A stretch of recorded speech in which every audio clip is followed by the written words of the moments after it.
হস্ৰৌকাৰ যোগ এইটো কয় হস্ৰৌ মানে উটো কওঁতে আমাৰ সোনকালে ছুটিকে শেষ হয় হস্ৰ মানে ছুটি হস্ৰৌকাৰ যোগ ক যোগ হস্ৰৌ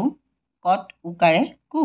মানে এইটো আমি এনেকৈ ক যোগ ৰচৰু আমি আগতে আৰু এইটো কি বুলি কওঁ হস্ৰৌ নকয় ৰচৌ বুলি কৈ থৈ দিওঁ ৰচৌ বুলি নকয় একচুৱেলি হস্ৰৌ ক যোগ হস্ৰৌ কু কত হস্ৰৌকাৰে কু কুলি চকু বুকু ফাকু প্ৰথম চত হস্ৰৌকাৰে চু চুলি চুটি চুঙা চুজি ৰথ হস্ৰৌকাৰে ৰু এই দেখিছানে ৰথ উকাৰে ৰুটো কেনেকৈ লিখে গৰু সৰু খাৰু গুৰু এতিয়া চাবা গৰু আৰু গুৰু এই দুটা শব্দৰ মাজত পাৰ্থক্য আছে মন কৰিবানে এতিয়া চোৱা গৰু শব্দটো কেনেকৈ লিখিছে আৰু গুৰু শব্দটো কেনেকৈ লিখিছে গৰুটোত গটো কেনেকুৱা আৰু গুৰু গুৰু বুলি ক'লে গুৰুত গু হৈ গৈছে হা গত হস্ৰৌকাৰ তাৰমানে সেইটো গুৰু এইটো বেলেগ ধৰণৰ হৈছে হত হস্ৰৌকাৰে হু হয়ু হুটো ইয়াত কেনেকৈ ধৰণে লিখিছে চাবাচোন দেই এইটো আহু পহু বিহু বাহু এতিয়া চোৱা তালবীয়া হত হস্ৰৌকাৰ যেতিয়া হয় তেতিয়া সেইটো এনেকুৱা ধৰণৰ হয়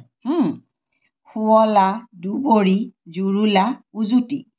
পুখুৰী লাখুটি চুবুৰী লাজুকী এতিয়া চোৱা গৰু এবিধ পশু ইয়াত এটা কথা মন কৰিবা ৰটো হস্ৰৌকাৰ লাগিছে আৰু প দন্তীয়া তালবীয়া হটো হস্ৰৌকাৰ লাগিছে গৰু আৰু পহুৰ কেনেকৈ লিখিছে দেখিছানে গৰু এবিধ পহু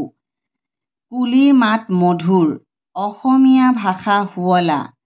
দুৱাৰ ৰখীয়াক দুৱৰী বুলি কোৱা হয়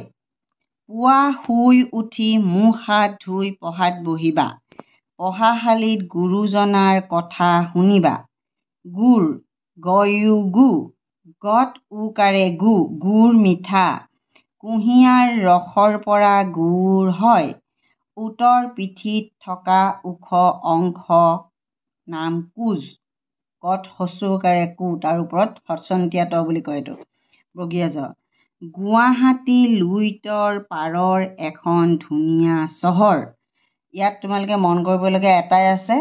হস্ৰৌকাৰ যোগ হস্ৰৌ যেনে সাধাৰণতে হস্ৰৌকাৰ যোগ লগ লাগিলে আমি তলত এনেকৈ দিওঁ হ'ল কিন্তু এতিয়া চোৱা ৰথ হস্ৰৌকাৰ লগ লাগিলে আমি কেনেকৈ ধৰণে দিওঁ হত হস্ৰৌকাৰ লগ লাগিলে আমি কেনেকুৱা ধৰণে দিওঁ আৰু গত হস্ৰৌকাৰ লগ লাগিলে আমি কেনেকৈ লিখোঁ দেখিছানে এইটো গুৰু হ'ল এইটো গুৰু দেখিছা তেনেকৈ সৰু সৰু কথাবোৰ মন কৰিবলগীয়া